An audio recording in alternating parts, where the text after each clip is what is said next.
Hello student, नमस्कार सभी को। तो आज हम पढ़ेंगे श्वसन तंत्र। साइंस की हमारी क्लास है जिसमें हम आज पढ़ेंगे श्वसन तंत्र यानी कि रिस्पायरेटरी सिस्टम यानी रिस्पायरेशन। ठीक है, तो सबसे पहले हम देखेंगे, हम बहुत ही बेहतरीन ट्रिक के साथ पढ़ेंगे। हम साइंस को एकदम ज़्यादा से ज़्यादा थ्योरी में पढ़ेंगे और उसको उसको क्या कहते हैं, ट्रिक के माध्यम से पढ़ेंगे ताकि आप लोगों को कभी भूले नहीं। ठीक है, जैसे कि हमको श्वसन पढ़ना है। श्वसन का मतलब क्या होता है? सबसे पहले तो सांस लेना।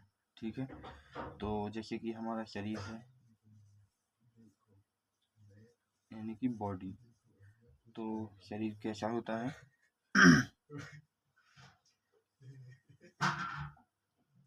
सबसे पहले तो मैंने अपना ये शरीर बना रहा हूँ। ठीक है, यहाँ पर ये होता है माउथ। ये क्या है? माउथ यानी कि मुख। और यहाँ पर ये नोज है। ठीक है, ये नोज है। नोज का मतलब होता है नाक। अच्छा, लेकिन मैंने इसी को जब नाम दिया एक स्टिल नोज। क्या नाम दिया? Nose still. ठीक है, नोज स्टिल। इसको कहते हैं स्थिर नाक। स्थिर नाक। ठीक है, और इसको मैंने नाम दिया माउथ को ओरल कैविटी। Oral cavity. ठीक है, तो इसको क्या कहते हैं? मुख गुहा। ठीक है, इसको हम मुख गुहा बोलते हैं। चलिए, इतना सब कुछ हो जाने के बाद यहाँ से निकलती है एक नली, डक्ट। यहाँ से जो डक्ट निकलती है उसके यहाँ पर होता है क्या? जैसे ये डक्ट है और डक्ट के यहाँ होती है एल्वलाई। उसको हम नाम देते हैं एल्वलाई। ठीक है, या ब्रोंकाई, या फिर नाम देते हैं इसको क्या? ब्रोंकाई। इसको क्या कहते हैं? इसका हिंदी में नाम होता है कूपिकाएं। ठीक है, यहाँ पर क्या होती हैं? कूपिकाएं। अच्छा, नीचे आइए। जब नीचे हम लंग्स में उसमें आते हैं, लंग्स में, तो लंग्स में होते हैं क्या? लंग्स में इस तरीके की जो संरचना दिखती है ये होती है कूपिकाओं के भाग। ठीक है, ये कूपिकाओं के भाग हैं। ठीक है, कूपिकाओं के भाग हैं। ओके, जिसको हम कहते हैं parts of bronchi. Parts of bronchi. ठीक है, ब्रोंकाई। चलिए, अब हम बात करेंगे यहाँ पर इनहेल की। किसकी? अंतः श्वसन की। थोड़ा बुट को मैं साफ कर लेता हूँ। अब हम बात करेंगे अंतः श्वसन की। ठीक है, तो मेरा पढ़ाना कैसा लगा और मेरा जो चित्र बना वो कैसा लगा आप लोगों को? तो मैं चित्र के माध्यम से साइंस पढ़ाता हूँ ताकि आप लोगों को याद रहे कि कहाँ पर क्या है। ठीक है, स्ट्रक्चर वाइज पढ़ाता हूँ मैं सीधा डायरेक्टली थ्योरी नहीं लिखाता हूँ। ओके, तो जिसको भी अच्छी लगे प्लीज़ कमेंट में ज़रूर बताना कि साइंस आप कैसी पढ़ाते हैं। मैं बिल्कुल बेसिक तरीके से पढ़ाऊँगा, तो जो आपके एग्ज़ाम में आएगा वही पढ़ाऊँगा।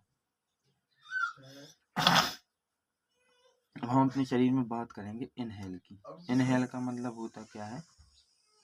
इनहेल का मतलब होता है अंतः श्वसन। अंतः श्वसन। अंतः श्वसन को हम बेसिक अपनी भाषा में बोलें तो इसको हम कहते हैं जो अंदर की ओर हमको कुछ, जो हम अंदर की ओर खींचते हैं। ठीक है, अपने शरीर के अंदर खींचते हैं जो सांसें, उसको अंतः श्वसन कहते हैं। और अंतः श्वसन में हम क्या लेंगे? सबसे पहले लेंगे हम नाइट्रोजन। ठीक है, नाइट्रोजन।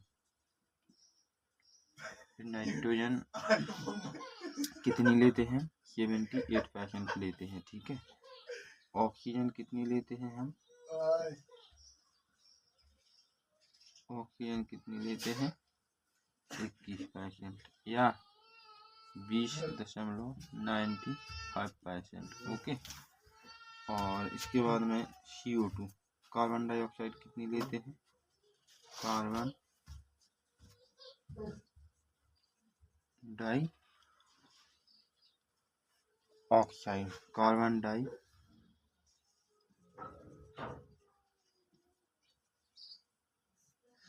ऑक्साइड कितनी लेते हैं 0.03%। और जो अदर गैसें हैं उनको हम 1% लेते हैं, तो इनको हम शरीर के अंदर लेते हैं, ठीक है। लेकिन हम जब नाइट्रोजन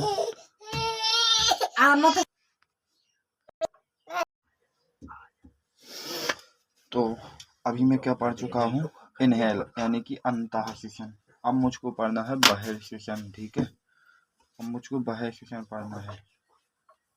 क्या पढ़ना है बहिर्श्वसन।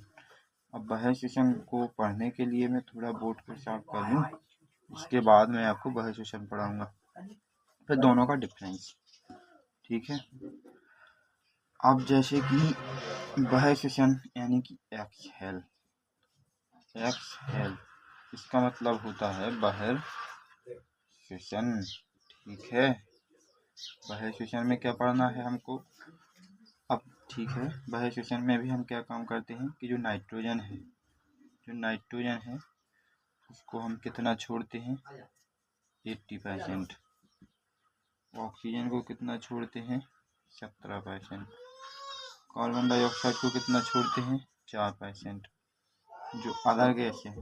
जो अदर गैस है तो 1%। मतलब मेरा कहने का है कि मैंने नाइट्रोजन को लिया था 78%, छोड़ा 78%, यानी कि 0 नहीं बचा हमारे शरीर में। ऑक्सीजन को 21% लिया था, 17% छोड़ दिया, यानी कि 4% हमारी बॉडी के अभी अंदर है, ठीक है, शरीर के अंदर है अभी, ठीक है। और मैंने जो CO2 यानी कि कार्बन डाइऑक्साइड 0.03% लिया था, 4%, इसको मैंने क्या किया है छोड़ा है। इसमें डिफरेंस क्या है 0.03% मैंने इसको क्या किया था लिया था, और मैंने इसको 4% छोड़ा है। इसका क्या कारण है। और जो अदर गैस है वो 1% थी, ठीक है। इसको जो लिया जो तो जाती है अंदर और छोड़ देते हैं, कोई बात नहीं। अब हम दोनों के बीच का डिफरेंस बताएंगे कि कारण क्या है, ठीक है। चलिए तो वो डिफरेंस देख लेते हैं कि इसका कारण है क्या आखिर।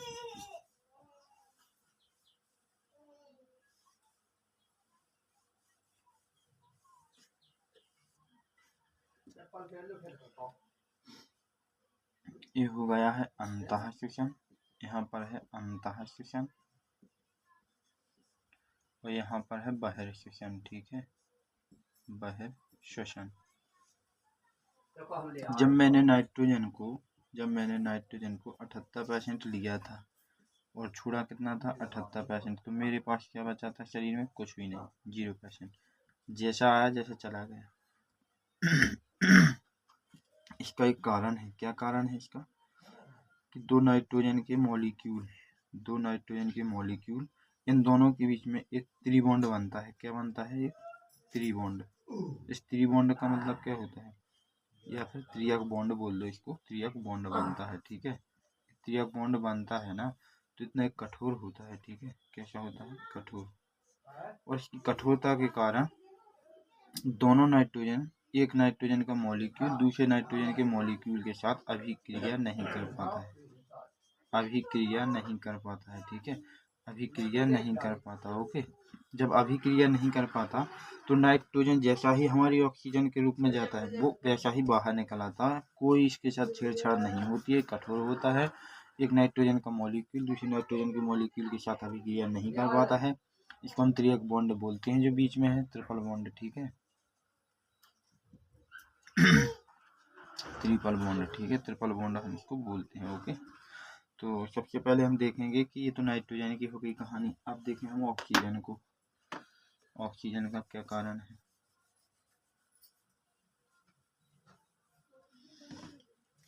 ऑक्सीजन में यदि मैं बात करूं तो ऑक्सीजन को कितना 21% लिया मानो, और 17% मैंने छोड़ा, यानी कि 4% मेरे शरीर में बचा।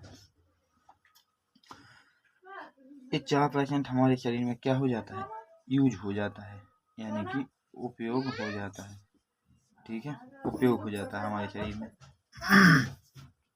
4% हमारे शरीर में उपयोग हो जाता है। और जो CO2 है, CO2 हम 0.03% तो लेते हैं और छोड़ते हैं 4%। अच्छा, अब जो 4% हम जो छोड़ते हैं, ये 4% कैसे आता है हमारे शरीर में? जो ऑक्सीजन हमने लिया था, जो ऑक्सीजन ये हमारे शरीर में यूज हुआ था, जो ऑक्सीजन हमारे शरीर में यूज हुआ था उसका बना था क्या? उसका बना था CO2 4%। उसका 4% CO2 बना था। जो हमारे शरीर में 4% ऑक्सीजन यूज हुआ था उसका बना था 4% CO2। ठीक है, उसी का है CO2। कैसे बना था? जैसे कि माइटोकॉन्ड्रिया ने अपने ग्लूकोज C6H12O6 के साथ जब अभिक्रिया की ऑक्सीजन के साथ, तो क्या बना था? CO2 प्लस के H2O प्लस के ATP होती है ऊर्जा। तो देखो यहाँ पर जो ऑक्सीजन है, ये तो देखो हमारे शरीर में 4% था, बट हमारे शरीर में 4% कार्बन डाइऑक्साइड भी था। ये कहाँ से बना था? जब हमने ऑक्सीजन का उपयोग किया, इसका उपयोग किया अपने शरीर में, इसी के उपयोग से 4% कार्बन डाइऑक्साइड बना था। 36% ATP ऊर्जा बनती है। ठीक है, तो ये तो इसकी कहानी हो गई। अब हम बात कार्बन डाइऑक्साइड की। एक अच्छा बहिर्शोषण, देखो कार्बन डाइऑक्साइड को अच्छा बहिर्शोषण माना जाता है। कैसा? इसको कैसा बहिर्शोषण माना जाता है? अच्छा बहिर्शोषण। ठीक है, अच्छा बहिर्शोषण माना जाता है, क्योंकि ये 4% शरीर के अंदर बनती है। जो ये 4% है ना, शरीर के अंदर बनती है। ठीक है, शरीर यानी बॉडी में बनती है। ओके, तो यहाँ तक हमारी कहानी आप लोगों को समझ आई कि नहीं? एक बार कमेंट में जरूर लिखना कि मैंने क्या कहा। क्लास को 2 बार देख लेना। जिसको मैं रिपीट करूंगा उससे अच्छा है कि क्लास को आप लोग 2 बार देख लेना। मैं रिपीट करूंगा तो टाइम होगा ज़्यादा, तो टाइम होने से अच्छा है कि आप लोग इसको वो कर लेना। ठीक है, अब हम बात करेंगे कि गैसें हमारे शरीर में कैसे जाती हैं। ठीक है, गैसें हमारे शरीर में कैसे अपना प्रवेश करती हैं। हमारी बॉडी है,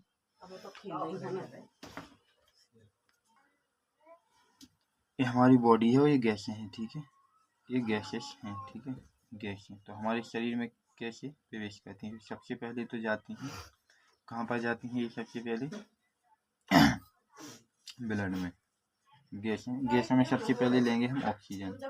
ऑक्सीजन कहाँ जाती है? सबसे पहले ब्लड में। ठीक है, यानी कि रक्त में। ओके, इसके बाद में फिर कहाँ जाती हैं? फिर जाती हैं वो लंग्स में। कहाँ पर जाती हैं? लंग्स। तो कहाँ पर हम बात कर रहे थे कि ऑक्सीजन कहाँ पर जाती है हमारे शरीर में? सबसे पहले रक्त में, फिर जाती है लंग्स में यानी कि फेफड़े में। ठीक है, और इसके बाद में जाती है हार्ट में। ठीक है, इसके बाद हार्ट में यानी कि हृदय में, और हृदय से जाती है हमारी पूरी बॉडी में। कहाँ पर जाती है? अब जाती है हमारे पूरे शरीर में। ठीक है, और रक्त में भी मैं बात करूँ तो सबसे पहले कहाँ जाती है? RBC में।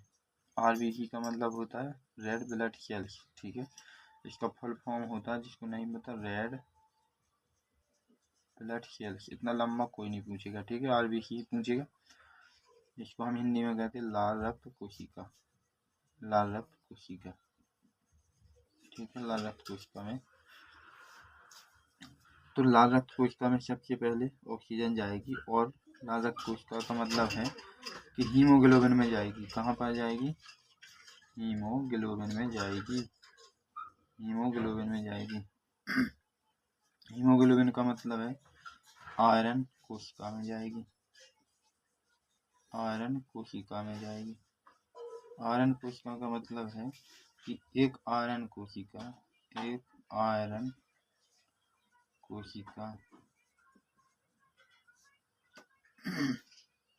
ऑक्सीजन के 4 अणुओं के साथ क्रिया करता है। ठीक है, अणुओं के साथ क्रिया करता है। ठीक है, क्रिया करता है। ओके, तो आप लोग, मैं जिस तरीके से लिख रहा हूँ उसी तरीके से नोट्स बनाना, वरना समझ नहीं आएगा। ठीक है, वैसे मैं इतना शांति से और इतना सटीक तरीके से लिख रहा हूँ कि आप लोग मेरे साथ साथ नोट्स बनाएंगे तो भी चल जाएगा। ठीक है, पहले तो इसको समझ लेना कि मैं क्या लिख रहा हूँ, कि गैसें हमारे शरीर में कैसे जाती हैं। सबसे पहले ऑक्सीजन हमारे शरीर में कैसे जाती है? तो ब्लड में जाती है, ब्लड के बाद जाती है लंग्स में, जाती है फेफड़े में, फेफड़े के बाद हृदय हार्ट में जाती है, फिर बॉडी यानी कि अपने पूरे शरीर में जाती है ऑक्सीजन, और शरीर में जाती है। लेकिन रक्त में कैसे जाती है? तो रक्त में सबसे पहले आरबीसी में जाती है। आरबीसी क्या काम करती है? ऑक्सीजन को पूरे शरीर में फैलाने का काम करती है। अच्छा, अब आरबीसी का मतलब हुआ कि हीमोग्लोबिन। आरबीसी का मतलब है कि हीमोग्लोबिन, तो हीमोग्लोबिन में जाती है, फिर आयरन कोशिका में जाती है। फिर आयरन कोशिका में क्या होता है कि एक आयरन कोशिका ऑक्सीजन के 4 अणुओं के साथ क्रिया करके चलती है। ठीक है, ये तो इसकी बात हो गई। अब हम बात करेंगे CO2, कार्बन डाइऑक्साइड हमारे शरीर में कहाँ कहाँ जाती है।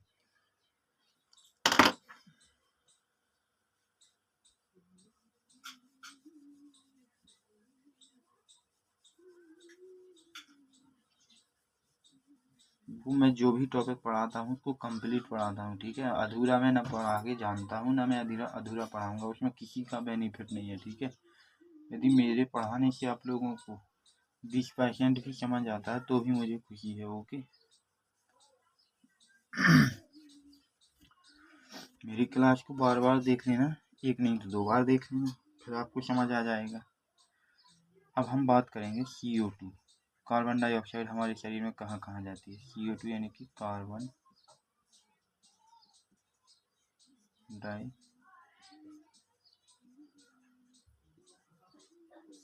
ऑक्साइड, ठीक है। तो कार्बन डाइऑक्साइड अभी मैंने कहा क्या पढ़ा था। अब हम बात करेंगे कार्बन डाइऑक्साइड की। तो जो कार्बन डाइऑक्साइड है कैसे हमारे शरीर में प्रवेश करती है, सबसे पहले लिखेंगे हम यहाँ पर। इसके लिए हम 3 पार्ट में बांटेंगे इसको। कितने? 3 पार्ट में। सबसे पहला हमारा जो पार्ट रहेगा वो रहेगा सोडियम। क्या रहेगा? सोडियम। और इसी में रहेगा पोटेशियम। पोटेशियम, ठीक है, पोटेशियम के। यहाँ पर रहेगा हमारा प्लाज्मा, ठीक है, और यहाँ पर रहेगा हमारा आरबीसी। तो इसका 100% CO2 का 100% कहाँ कैसा जाता है, ठीक है। तो सोडियम पोटेशियम में 20 से 25% जाता है, ठीक है। प्लाज्मा में 55%, वो सॉरी, प्लाज्मा में 70 से 75% तक जाता है। आरबीसी में 5% तक चला जाता है, ठीक है। CO2 इसके किसका निर्माण करता है? तो कार्बोक्सिलिक अम्ल का निर्माण करता है ये, ठीक है। थोड़ी आवाज़ बैठ जाती है ज़्यादा पढ़ाने से, तो कोई बात नहीं, आवाज़ का कोई इशू नहीं होगा उसमें। तो एक किसका निर्माण करता है? कार्बोक्सिलिक अम्ल का। कार्बोक्सिलिक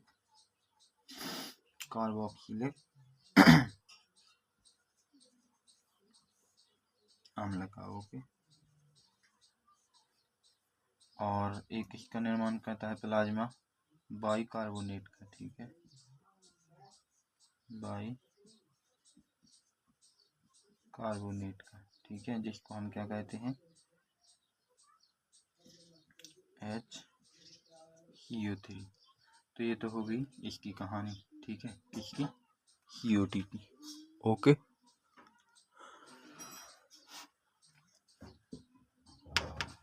चलिए मैं इसको थोड़ा साफ कर लेता हूँ। चलिए तो इसको हम साफ कर लेते हैं, ठीक है, क्योंकि हमने कार्बन डाइऑक्साइड पढ़ लिया है कि हमारे शरीर में ऐसे ऐसे यूज होता है, ओके। क्या बनाता है, कितना कहाँ पर यूज होता है, पोटेशियम में कितना होता है, ठीक है।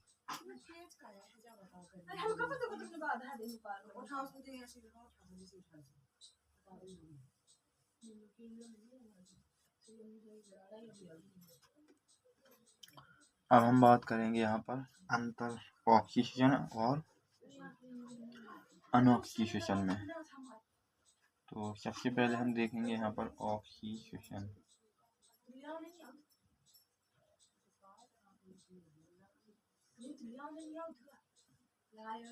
और अनऑक्सीजन। ऑक्सीजन, अनऑक्सीजन, ठीक है।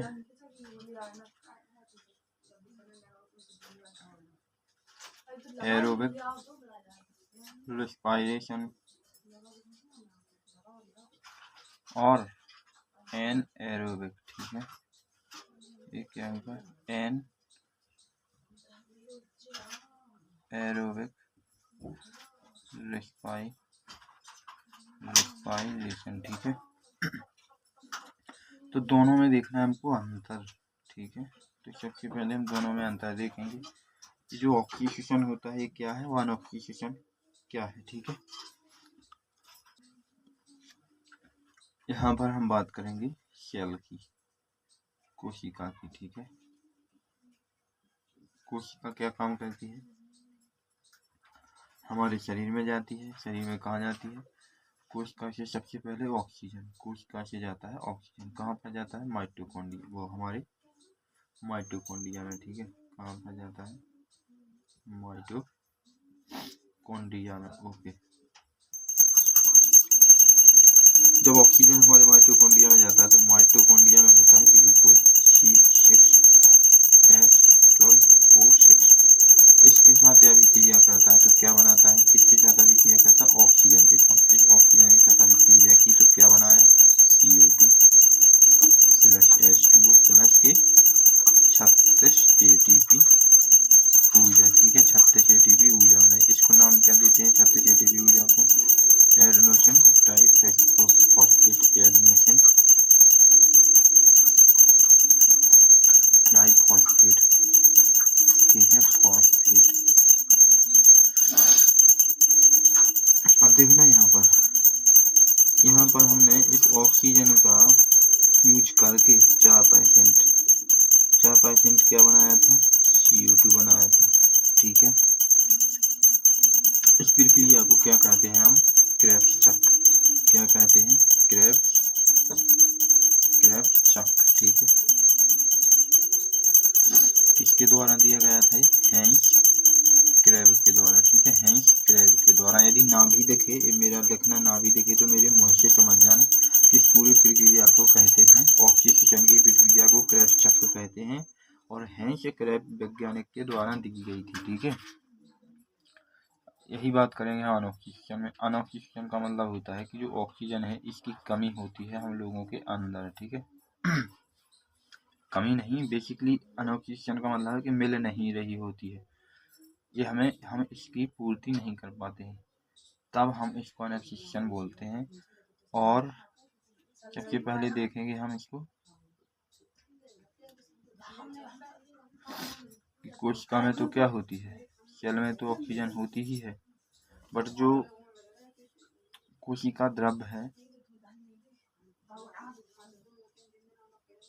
कोशिका द्रव्य जिसको हम साइटोप्लाज्म कहते हैं, ठीक है, साइटोप्लाज्म कहते हैं, ओके।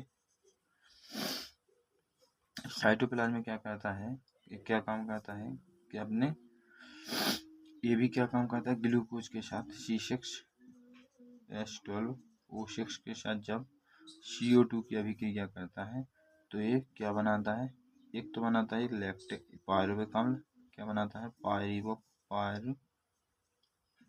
पायरुवेक अम्ल, ठीक है। एक बनाता है लैक्टिक अम्ल, दो अम्ल बनाता है। लैक्टिक अम्ल होता है ना, ये जो लैक्टिक अम्ल होता है, अंतिम पदार्थ होता है, क्या होता है, अंतिम पदार्थ होता है। बट मेरे बोर्ड पर जगह नहीं दिख रही तो मैं इसको एक बार मिटाना चाहता हूँ, ठीक है। फिर मैं लैक्टिक अम्ल के बारे में बताता हूँ, तो इसको मैं पूरा मिटा देता हूँ। आप लोग नोट्स बना लेना बाद में, कोई भी जरूरी थोड़ी है कि लिखा ही रहे। वीडियो को रोककर नोट्स बनाए जा सकते हैं, जिस तरीके से मैंने पढ़ा उस तरीके से आप भी पढ़ सकते हैं। जो लैक्टिक अम्ल होता है ये अंतिम पदार्थ होता है, ठीक है। अच्छा, लैक्टिक अम्ल बना कितना था, जब जीव द्रव्य ने जब कोशिका द्रव्य ने साइटोप्लाज्म ने C6H12O6 के साथ जब CO2 की अभिक्रिया की तो कितनी ऊर्जा बनाई थी, 2 ATP, जिसको हमने लैक्टिक अम्ल के द्वारा देखा था, ठीक है। और ये अंतिम पदार्थ है, इसको अंतिम पदार्थ माना जाता है। जब ये लैक्टिक अम्ल हमारी मांसपेशियों में जाता है हमारी मांसपेशियों में जाता है, यानी कि मसल्स में जाता है। जब हमारी मसल्स में जाता है तो हमें शरीर में दर्द होता है। हमारे शरीर में क्या होता है? पेन। शरीर में क्या होता है? हमें दर्द, यानी कि पेन होता है। जब पेन होता है तो इस लैक्टिक अम्ल को तोड़ दिया जाता है। इस लैक्टिक अम्ल को क्या किया जाता है? वापस से तोड़ दिया जाता है। जब इसको हम तोड़ते हैं तो CO2 प्लस के H2O बनते हैं। इस प्रक्रिया को हम क्या कहते हैं? ग्लाइकोलाइसिस। क्या कहते हैं इस प्रक्रिया को हम? मैं मिटा रहा हूँ, अब आप लोग इसके नोट्स बना लेना, ठीक है? इतने पर वीडियो रोक करके।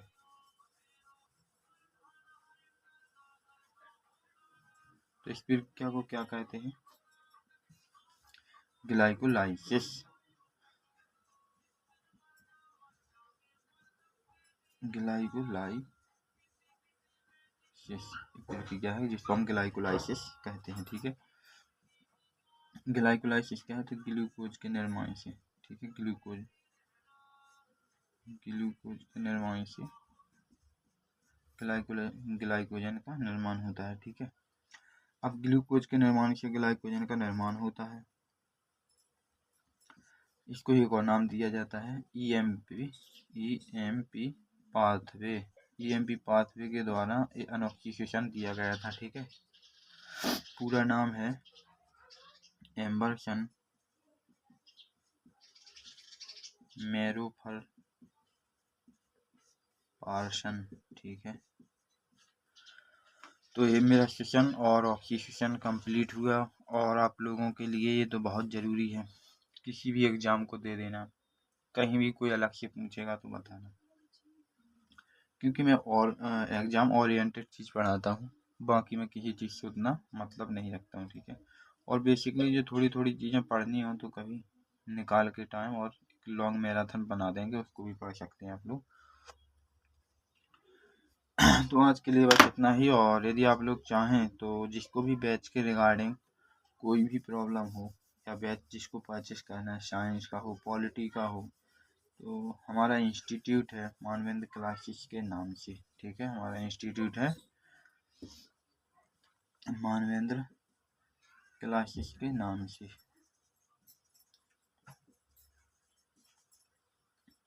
उस पर अभी सेल चल रही है 50%, ठीक है? तो जिसको भी चाहे हिस्ट्री का बैच हो, हिस्ट्री भी मैं, जैसे कि मैं GS का टीचर हूँ तो मैं हिस्ट्री कंप्लीट करा दूंगा आपको। कभी हिस्ट्री अलग से पढ़नी नहीं पड़ेगी। और आपका चाहे SSC में कोई भी एग्ज़ाम हो, चाहे रेलवे का भी कोई एग्ज़ाम हो, द डिफरेंस भी कोई एग्ज़ाम हो, तो उसके लिए मैं कंप्लीट GS करा दूंगा। जिसके लिए यदि आपको जिसको भी बैच ज्वाइन करना है तो वो मानवेंद्र क्लासेस एप्लीकेशन पर जा सकता है, और डिस्क्रिप्शन में लिंक लगी हुई है एप्लीकेशन की, तो इसको डाउनलोड कर लेना, और इसको आप अच्छे से अभी सेल चल रही, तो इसमें बहुत ही GS के जितने सब्जेक्ट हैं, GS के बहुत सारे सब्जेक्ट हैं जिन पर सेल चल रही है 50%, तो आप इजीली परचेस कर सकते हैं। और इसके लिए मैं बता दूं तो कूपन कोड यदि आपको लगाना है तो वो लगाना है आपको MC098। इस पर आपको इतना 50% मिलेगा, ओके? और इससे बेनिफिट आपको कि आप यदि मानवेंद्र क्लासेस एप्लीकेशन डाउनलोड करते हैं तो आपको उसमें फ्री टेस्ट सीरीज भी दी जाएंगी, और कुछ नोट्स PDF आप एक बार पढ़ कर देखना, उस पर जो भी कंटेंट फ्री में डला हुआ उसको पढ़ के देखना, फिर बताना मुझे, ठीक है? तो चलिए आज के लिए बस इतना ही, और वीडियो को शेयर ज़रूर करना ताकि और भी विद्यार्थी इसको अच्छे से पढ़ सकें और वे अपना भी बेसिक तैयार कर सकें, ठीक है? तो जय हिंद दोस्तों।